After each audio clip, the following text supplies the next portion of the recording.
Hi, I'm Jeff Franke, Editorial Director of Manufacturing.net and Manufacturing Business Technology. Welcome to Security Breach. Vulnerabilities across the cybersecurity landscape are obviously trending in an upward direction, and perhaps most concerning, however, is the number of 0- and 1-day vulnerabilities being uncovered in key industrial control systems by many of the sector's leading providers of software, automation, and system integration services.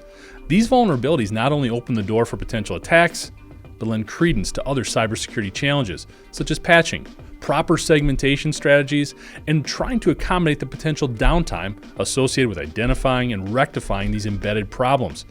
Our guest for today's episode promises to offer a unique perspective on these challenges and potential solutions. It's now my pleasure to welcome Constantine Antoniou, Cybersecurity Business Consultant in Schneider Electric's global cybersecurity solutions and services business, to the program. Constantine, thanks so much for joining us today, and welcome to Security Breach. Right before I came on here, I got another bulletin from CISA talking about a new exploit they found dealing with PLCs and wastewater management. And it just kind of illustrates how as we have more connected devices, more connected points within the industrial control system, it opens us up to more vulnerabilities and potentially more soft spots for attacks. So maybe just to kick things off, you can offer a little bit of your perspective in terms of what does this expanded attack surface mean in terms of different trends that you might be seeing in terms of where people need to look to help them better defend their enterprise or different attacks you're seeing? Right. Well, a bit about my background is I used to be in industrial design at the beginning of my career. So I did a bit about 7 years of sort of advanced metering design. And we thought about all this stuff back then in the 90s and the early 2000s. But nobody offered a integrated encryption stack that you could put into your embedded program. Very few companies were going to try to develop one of those from scratch, right? And what a lot of people don't realize, when these vulnerabilities get posted, they often go, how could this have happened? And you kind of go, well, I was in those design rooms, I can tell you how it happened.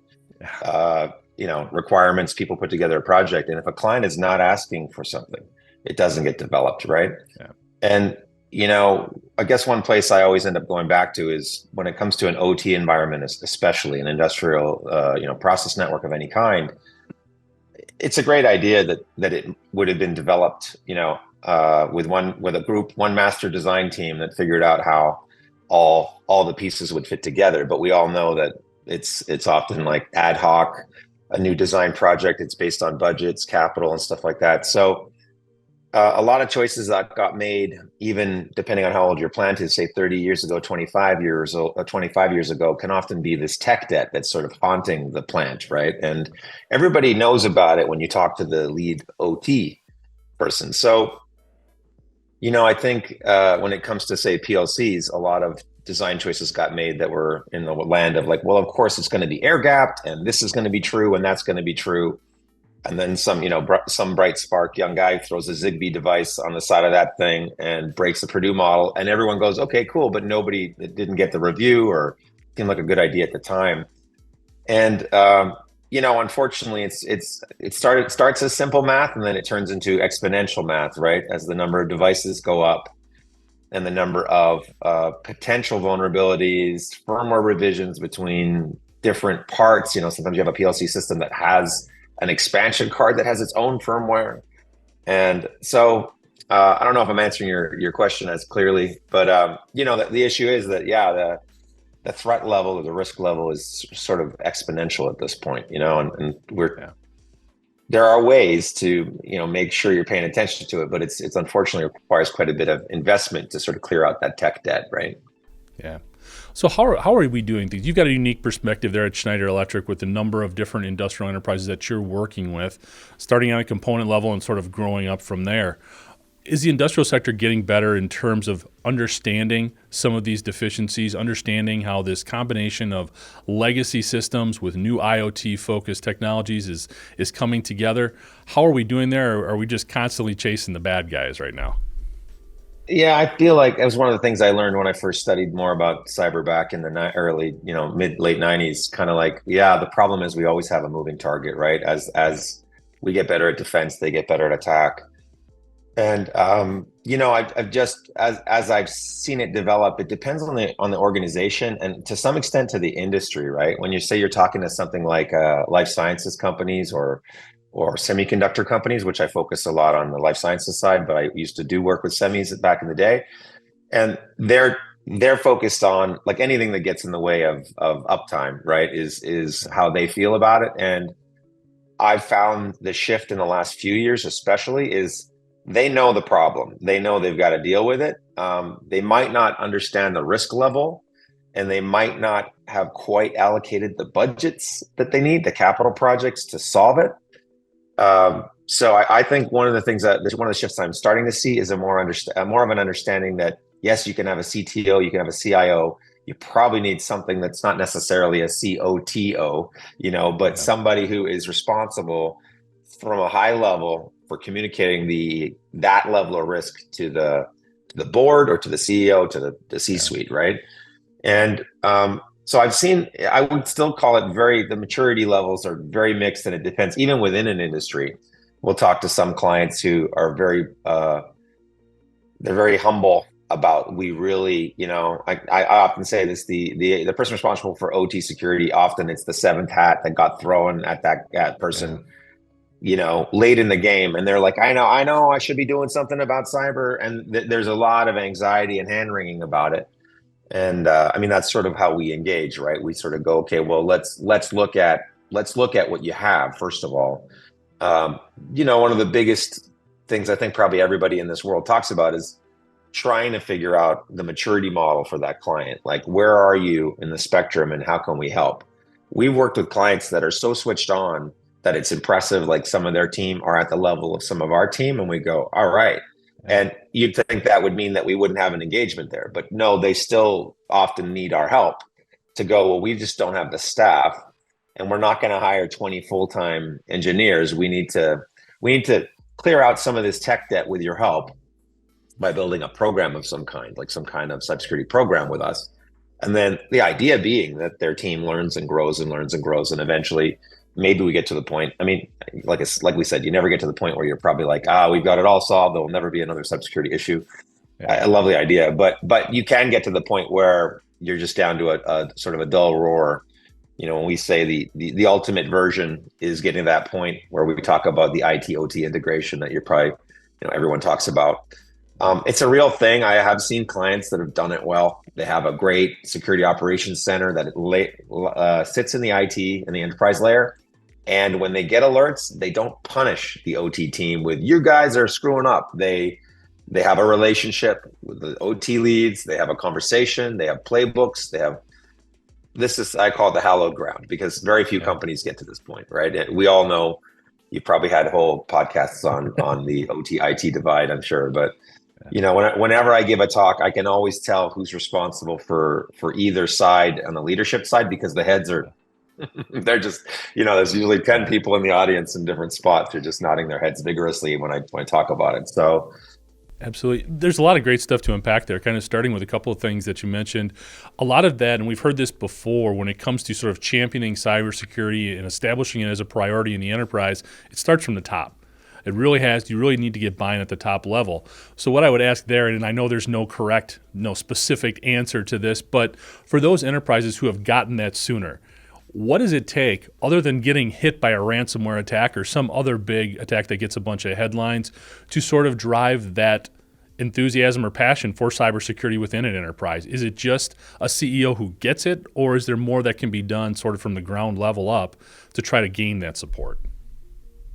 Well, I think sometimes there's a bit of luck that there's a CTO or a CIO that really cares about the holistic aspect and isn't not a great way to put it, but like isn't more like tribal about like, well, I got to protect my IT team, what we need to do, and those guys down there are causing us it's more framing, right? It's part of the core issue is language, right?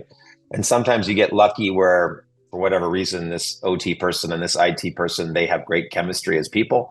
They like each other, and they go, how can we figure this out? Let's mend fences and fix it. And I think what is the hardest thing for the C-level is that when they find out how costly it is to fix these problems, sometimes they just don't want to hear it, right? It depends on the maturity of that organization. So we have a lot of stories where they go, look, we know we need to do this, but I don't have the headcount. I don't have, I'm under pressure for uptime. We all know availability is the key heuristic they're measuring OT by, right? Most plants haven't, they know the number. If you're down for 24 hours, this is how much money you're costing us. And that's what I think in a mature organization, there's a lot of transparency, right? They reach the point where they go, you can tell me, I want to hear the bad news. I'm not, I mean, seeing this in, organizations where a leader surrounds themselves with yes men or yes people. And they're never going to find out that OT needs, $3 million to basically over the next 2 years to make a dent in the tech debt, but it's there's a lot of things that go into why an organization can or cannot. I've seen every version of it. And when I walk into one, I had one where they actually said, no, we're really looking into that. We've actually done a weekend getaway type with the heads of IT, the heads of OT team building exercise to really make sure they can become great collaborators. And I was like, I almost had to bow. I was like, I have not heard. That's how it's done. I think the soft factor, the human factor stuff, figuring out how do we make these people have all the horses pulling the cart in the same direction. Sort of what I say. No, it's interesting, and it's tough too to sometimes get buy-in on that investment because you're basically investing in a bunch of technology in hopes that something doesn't happen. There's not the typical ROI that you have with operational technology in terms of saving time, getting more product out the door, whatever the case may be. So it can be a very difficult dynamic. I think the other thing I use the, sorry, cut you off. You kind of use it's like what makes a time travel movie so exciting is that, this person does this sacrifice, tells everybody, and then nobody knows because they fixed the timeline. And it's kind of like that, right? It's preventative work is so, for lack of a better way to put it, so unsexy. And when nothing happens, I use Y2K as a good example. You know how many people when Y2K happened, all this money got spent on fixing these problems. And then everybody, a ton of people, not everybody, went after on January 2nd. What a bust. Nothing happened. They got us all revved up. And I kind of go, yeah, because we did the work. I mean, there were definitely contractors who milked that and charged clients money and they didn't do anything. But I knew a lot of people who were very involved in serious mitigation work, and they were doing their jobs well. So anyway, sorry, I cut you off there. Go ahead. No. Great example. And where I was going to go next is you brought up an interesting dynamic there with like the semiconductor folks and how worried they are about downtime and what it costs. The problem that we now have is hackers know all of these things as well, whether it's a food processing facility, consumer electronics, wastewater, utilities, whatever the case is, the hackers understand all those business dynamics as well. So one of the lines that I try to walk here is to have these conversations and get the word out. But what I found is if you start scaring people too much, it's a lot easier to ignore the message. What advice or what's worked for Schneider or for you in your previous roles in terms of having this conversation without freaking people out to the point where they just want to put their head in the sand, essentially? Yeah, I agree completely. Like I never lead with anxiety because look, there are a lot of cases where we may get to your site and on our assessment and find out that you have the best physical security in the game. And yes, you're not doing this, and this right from a classical, like here's how you should approach IEC 62443. But because your physical security in this spot is so strong, or because your protocols are so well followed, we'll give you a thumbs up here and say, you should look at this, you should look at that. But let's figure out a way to build a program. And it's generally what my engagements tend to be more about building this, helping them build improve their posture, but how do you build an internal program that's going to be successful, right? How do you create the roles? I think we have one client that's pretty switched on life sciences that I'm working with a lot that was very keen to, they've got this, person who came on who's really kind of a game-changing kind of person. And so he's been pushing into their organization like, hey, we want to do something big here. And so he was able to use his political capital, secure funding and all that stuff. That's pretty rare. someone who's willing to put their neck out for it. It makes it tough for that person, because then they're on the hook for all the deliverables. Now, how do you illustrate that you've done, like you said, you've prevented problems that maybe never have happened for that client? Fortunately, within that industry, everybody has now talked about it enough that they all know that it's not just a sales anxiety gimmick that's being used to make people spend money. It's like, no, these when these payouts happen, they're significant, right? And I often say, with insurance, it was something. I've told this story many times, but there was a years ago, I got some upgrade coupons for a airline flight, and when I tried to use it at the gate, the guy smiled and he said, "I'm sorry, my friend, the big print giveth and the small print taketh away." And it was like, it said I had upgrades, but clearly in the fine print, I didn't qualify for the upgrade in this situation, right? And I laughed and I said, "Well, thanks for that, at least." And that was funny. But I'm hearing this story a lot with insurance, right? If you haven't done your homework on your cyber insurance, it's when, we've all been in that situation where we have an insurance claim and you find out that you were not covered in this specific rare situation that happened to apply to you. And you kind of go, I wonder how many of these were in the fine print, right? How covered am I really? And so there's a lot of homework you have to do, I think, when it comes to, I know we weren't talking about insurance, but it's a big part of the discussion. We've had clients engage with us because their insurance company was switched on enough to warn them to go, like, by the way, if you want to be covered the way you want to be covered, this is the premium.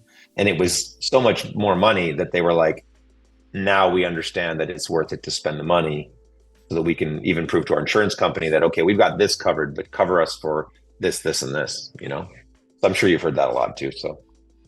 But I'm glad you brought that up, because the insurance can actually be some sort of this false sense of security as well. People think they have the insurance policy in place, so they're fine. Having to go that next step and validate it is extremely helpful on a number of different levels. I mean, not only are you ensuring that the insurance policy is going to cover you if you are hit, but you've got all these other things in place that make it that much harder for the hacker to get at what they're trying to get to. So it's a double-edged win there. I mean, you talk about some of the positive things that can help us sleep at night. I mean, those are some of the advancements or developments on the positive side that have been made. So it's good to hear. From day one, when everybody, Chat GPT last summer, it was just in everybody's mind, and it really started the ball rolling in terms of people's anxiety, just, like a tidal wave just coming over and washing over a bunch of stuff.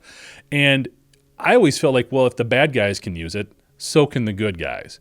And in a lot of instances, I think especially from a red team perspective, in terms of quality controls, of whether it's a product that you're rolling out or just for your own network, there's a lot of benefits to AI. And I think you probably see some of those same things too. So I'd love to get your perspective there on, we know what the bad guys can do with it. But what is, in your opinion, some of the positive elements of AI that we can use from a cybersecurity perspective to strengthen our defense? Well, as an engineer, I have to start with, I'm not an AI expert. I've studied it with great interest for the last, really, people have been talking about it for 20, 25 years, really, maybe more, but in earnest. And then it got, this conversations got more serious about a decade ago, or I knew enough people working in it and talking about machine learning and all that stuff all the time. But you're right, that sort of, oh crap moment of like, this is a really cool tool. What does this mean for my job? What does this mean for my future? What does this mean for, like you say, once we start generating ideas on what it means? From the defense side, I would believe that similarly, you could develop something that would look at the same idea, would look at a PCAP file that you captured on your own network. I think a lot of the, I'm not saying it's using AI, but a lot of the, the threat detection tools and the asset discovery tools now are very good at passively listening and, figuring out who's talking, what firmware revision they have, how to ask non-invasive queries that, don't flood the network or affect OT assets in the same way that other ones do. So I do think there's great potential for that. I mean, we all know that it's very expensive to actually build a great AI system. And so it's just kind of curious to see. It's one of the plus sides of the other side of AI is that, if it ever got to a point where building an AI network didn't require a giant data footprint or like massive amounts of processing power. I mean, when you heard how much money they spend to just do in energy alone to train, ChatGPT 4 or whatever, right? And you kind of go, Right. And if you're in the know in this world, in the data center world, you know everyone is building. People are building data centers Yeah. everywhere. So I think, not to get all wonky on it, but the regulation is going to be extremely important, right? On how we, if there's a way, I mean, one of my concerns is if the tech gets developed without any kind of watermark or whatever, so you never really quite know whether you're dealing with human intelligence or artificial intelligence. I feel like it's already integrated into so many things. For Yeah. years, people used the word AI just to mean really good software, and it wasn't really truly AI, right? We use AI insights, and we all know 10 years ago, people said that they were using AI insights. They weren't really using true what we're seeing now with ChatGPT or language models. But yeah, I think it's like anything. The human brain is wired to talk about threat and negativity. Yeah. Unfortunately, it's how our news cycle works. You don't. That's why there's no great successful network that's all about, hey, let's talk about the good things, right? Those are really fringe Instagram pages, right? They're not going to make a fortune out of that. People don't tune into that the same way. And as a result, like shows like the Black Mirror that kind of I think are somehow like they're actually really good because they're a warning. They're like, hey, here's where we could go. I mean, that's what art is Yeah. for, right? To go, here's where we could go if we're not careful. Hopefully, enough designers watch those shows and go, okay, I ethically need to think about this, right? Yeah. I'm not convinced that's happening at every level, especially when you talk to Silicon Valley. Definitely has a I got to become the next unicorn kind of motive, right? I want my boat, I want my, that kind of stuff. But I do think then in those discussions, what gets forgotten is that there are a lot of good people in the industry who want to do good things and want to build good things. And hopefully we have more white hats than black hats. There was one book I read on the sort of this ransomware hunter team that you probably heard about it. And they were all like basically crowdsourced, like people who just wanted to help, who weren't making tons of money, really altruistic, great. These are the people we need, right? All throughout the US. And it was cool to watch because these people could easily just flip and go, well, I don't care about any of that stuff, and I'm going to go try to make as much money as possible.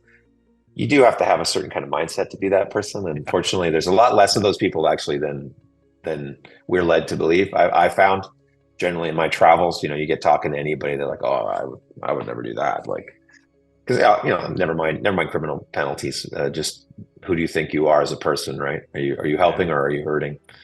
So anyway, that's more a philosophical answer, but I do think there's a lot to be optimistic about, but we just have to do the homework to make sure that we're limiting the damages that threat actors can create. No, I mean, there's a couple topics there. We could go on forever in the own podcast. I mean, whenever you want to talk about Black Mirror, I'm open because that is an amazing show, and I ended up watching the episode and then thinking about it for half an hour afterwards in terms of what it could all mean or whatever you want to say.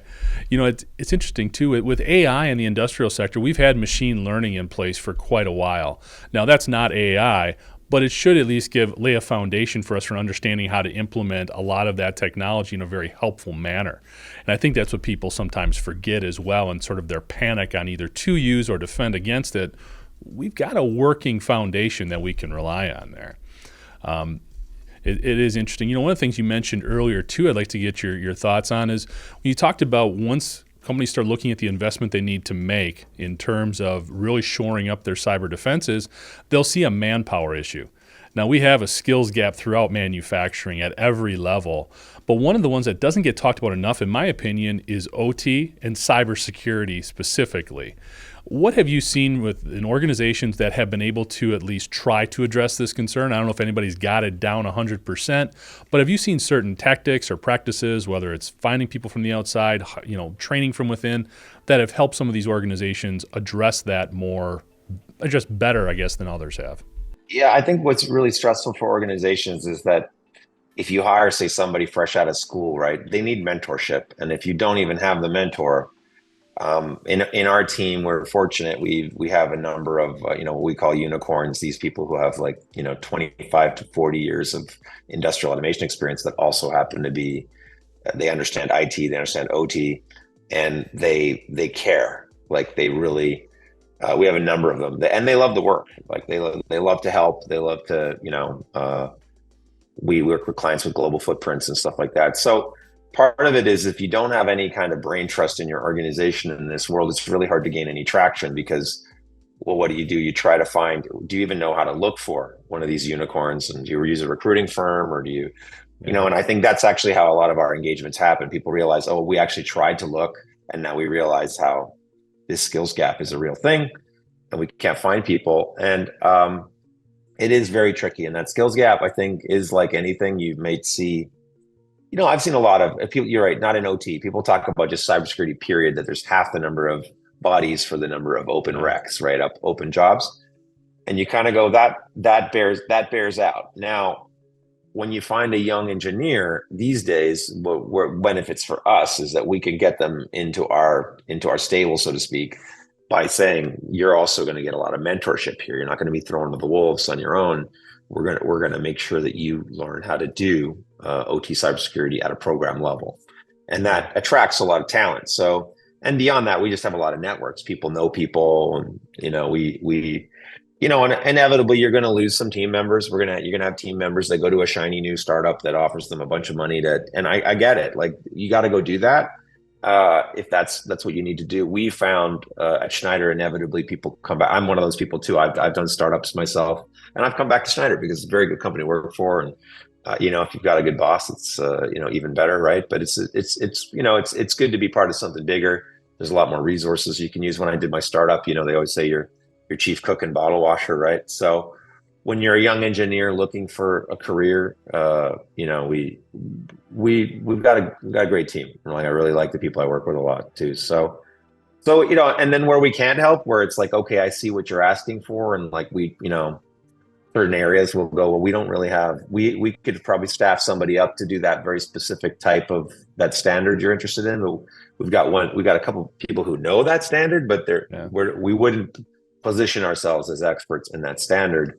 If you're interested in us learning about it with you, that's not always the best, but sometimes that's the best option they have. And they go, no, we definitely want to partner with you. So yeah, it's there's really hundreds of different versions of how that conversation goes. Yeah. Well, I think it's interesting, and maybe, I don't know how you'd feel about this, but I think what we really have is a lack of awareness. I think when people look at cybersecurity in the industrial sector, they don't understand the dynamics as thoroughly, nor could they. If you haven't been in it, you don't understand how far-reaching it is.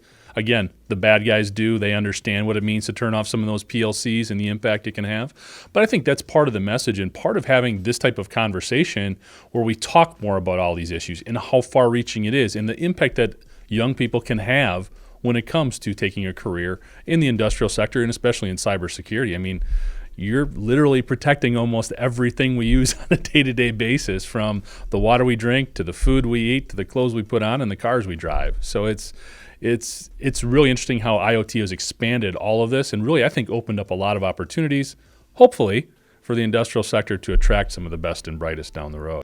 I think you're right. I think you're right. We haven't done a great job. I mean, I started in a company that happened to do high-end metering, right? And we were purchased by Schneider like in 2005. So I worked for them for the first 10 years of my career. I don't know if I had, there's a serendipity to it all, right? I don't know if there happened to be another local company or I got really excited. For a while I worked for Bell Northern Research, which then became Nortel.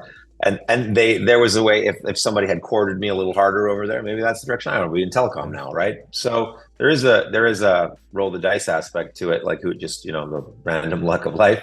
But I also think it's a bit of a personality type. Like the industrial automation is, I used to joke when I was doing the fixer work I talked about earlier. I was like, I think there's something wrong with me because I like this. I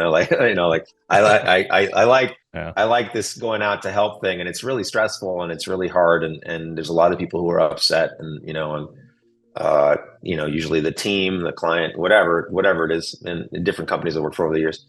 But you do get an enormous amount of satisfaction out of the part that, like, hey, you know what? We showed up, we struggled, we built new understandings, and then we executed.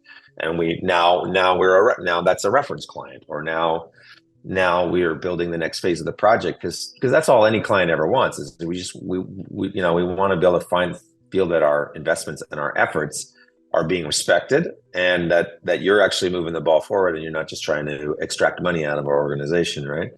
And so yeah, to go back to the original point, I think there's an adventure aspect to it, and you do get to travel a lot, and you do get to see the world, and it is, you know, you get privy to a lot of information that you have to, you know, keep your mouth shut about.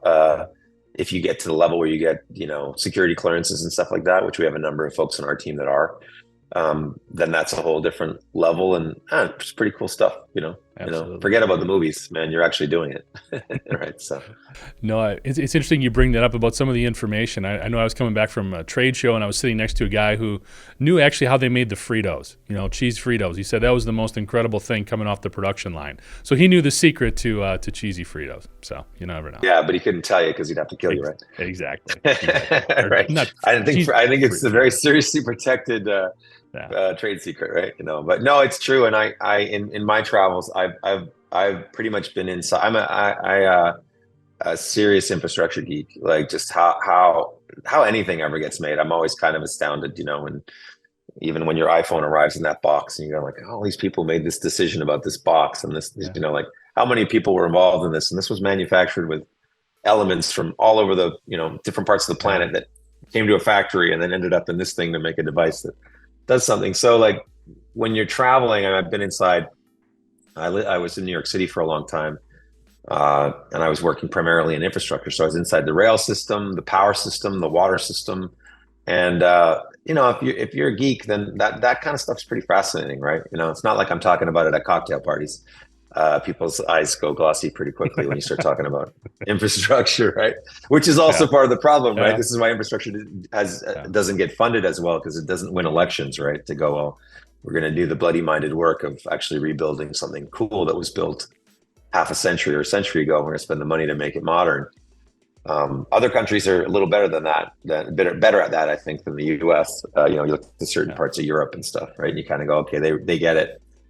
But that's more, I think it's a culture. I think in America, we don't talk about nerdy stuff as openly as we should, right? You know, like, it's like, all right, nerd, keep that to yourself. And we're like, well, that's why we have podcasts like this for those of us who care, right? You know, those of us who want to know. I watch tons of infrastructure videos on just giant construction videos, and kind of blow my mind, because I'm like, I can't believe we can do this as a species. It's amazing. No, I'm with you there. I get into that stuff as well. Constantine, this has been fantastic. Really appreciate all the time you shared with us here. Kind of wrapping things up, looking at things from both in terms of maybe threats that you see on the horizon or some of the positive developments. What do you think are some of the bigger trends that we're going to experience for industrial cybersecurity over, you know, maybe the next 12 to 18 months?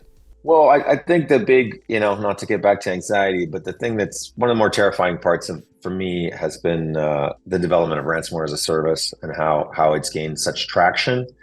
Similar to what I said earlier about AI, you know, once the skill set, like most things were solved in the world by it just being really hard to do. And the easier it gets for a threat actor to buy a, you know, like a cottage industry, like it went from a cottage industry to a big industry. And as we all know, inside the world, the dirty secret of cyber attacks is that the ransoms, even when said they're not paid, are often paid. So they are incredibly well funded, right? And the better we know this, we all know this, their maturity is increasing, right? And there are a lot of organizations that hire a third-party firm to handle that, you know, we have ways to decrypt and get you the key, but all that company does, and this is now pretty out in the open, is negotiate directly with it's a third part. Like it gives the corporation arm's length to say, we paid this service to get the decryption key. We believe they did their job the way they said they were, which means no ransom was paid, but it was paid. So I think that the biggest threats are that the people without a lot of know-how are getting more ability to ransomware. And one of the challenges with ransomware as a service is that if they didn't do it right and there's an error with the encryption key, you can pay the ransom and get an encryption key that doesn't really, you know, decrypt, right? And it's it's the same reason why ransom movies, any movie about ransoms or kidnapping, are so compelling. As soon as I hear about it, I just start biting my nails. When I heard about what MGM was going through, I just could only imagine what they were going through. And then, and there's, of course, because they're this big, powerful organization, there's all these people posting Instagram videos going, like basically, it's the whole point of the reputational damage part, right? Like, when it's, hey, do you really want that to happen to your brand? People couldn't check into your hotel. Maybe they'll book, they'll go to the Caesars next time, or maybe they'll go to whatever, Resorts World. And so that's the stuff that makes me nervous about the future. But so. But I, like you said, hinted at earlier. Look, there was a period where a lot of the big IT organizations didn't really focus on OT, and that's why we have like 4 or 5 really great OT solution companies that have made their names out of that. And what is probably good for the consumer is that the big IT companies are now trying to look at like the whole stack, and maybe even talking about partnering here and there. I think the better integration even between OT companies and the IT companies, if they can find a way to cooperate and share revenue somehow, or because that's what the client ends up. And I'm sure for any clients, people who are trying to solve this problem internal to an organization, some of their challenges, they're like, I got so many vendors calling me every day. Like, well, how do I make a choice between, this product's supposed to be the best CTD product out there, continuous threat detection product. But then so-and-so told me that, Microsoft does a product that's like a third of the cost. Why don't we use the Microsoft product? And then you talk to an expert and they might go, well, I'm not sure. I haven't really vetted that Microsoft product, but it's hard to argue with 1/3 the price. And similarly, there's a number of other organizations that are, working on it. So I do think, from the consumer, maybe it'd be dizzying amount of options still, but the products are getting better and better at what they do, right? No, I mean, I'm with you on the ransomware stuff. It just continues to become more and more of an issue. The groups are getting a lot more complex and more organized. But again, we do have a lot more tools than we've had in the past. I mean, when you look back even to 2020, there wasn't this much dialogue about industrial cybersecurity. There most definitely wasn't the number of tools and options and solutions as we do now. So those are a lot of good things, or a lot of things to feel good about. And CISA has helped with that, I think, quite a bit. I think they're, I personally did a bunch of their training just to go like, hey, let me see how they're talking about it. And there was a lot of stuff where I was like, oh, this is really useful that they've created this sort of certification system for just anybody for free to go and find out. So, I mean, even so, young engineers who haven't sort of pivoted over to cyber, I would say, hey, head over to CISA and have a look, CISA, and have a look at their training, their OT training. There's a bunch of stuff that's free. You can get the certifications, stick that on your resume, view it as an opening move. There's other types of training to do, more advanced, like IEC 62443 training and stuff like that. Some of that's can be costly. Maybe you don't work for a company yet, but yeah, to young engineers, there's just there's a lot of options to get the ball rolling. And the good news is, once you have some of them, people will take a chance on you. Companies might go, oh, okay, well, at least this person's trying. There's people who show up and go, I got a lot of IT training, but so what kind of training have you done in the OT space? And just crickets, right? They go, well, I was hoping you trained me. Well, okay, that could work for you, but yeah. But better yet, show you're proactive. If you really, if anything of what I said earlier about being like a sort of a project geek and getting like, I like field work and all that stuff appeals to you, that's something to look at. There's so many options online of just free education these days. I mean, I don't know if you turn into the, you sound like the old man on the block when you're like, well, in my day, like the idea that you could just go get training on anything, or even go to YouTube and figure out how to fix your washer dryer, like that stuff didn't exist, 30 years ago. Yeah. So kind of like same thing, paralysis by options. There's so many things you could learn, but hey, if you get targeted, especially on OT security, there's a lot of stuff out there. So including this podcast, right? Thanks, Constantine. For more information on the work Schneider Electric is doing on the cyber front, you can check them out under the cybersecurity portion of se.com. And thank you for joining us today. To catch up on past episodes, you can go to manufacturing.net, IEN.com, or mbtmag.com. You can also check Security Breach out wherever you get your podcasts, including Apple, Amazon, and Overcast. And if you have a cybersecurity story or topic that you'd like to have us explore on Security Breach, you can reach me at jeff@ien.com. For Constantine Antoniou, I'm Jeff Ranke, and this is Security Breach.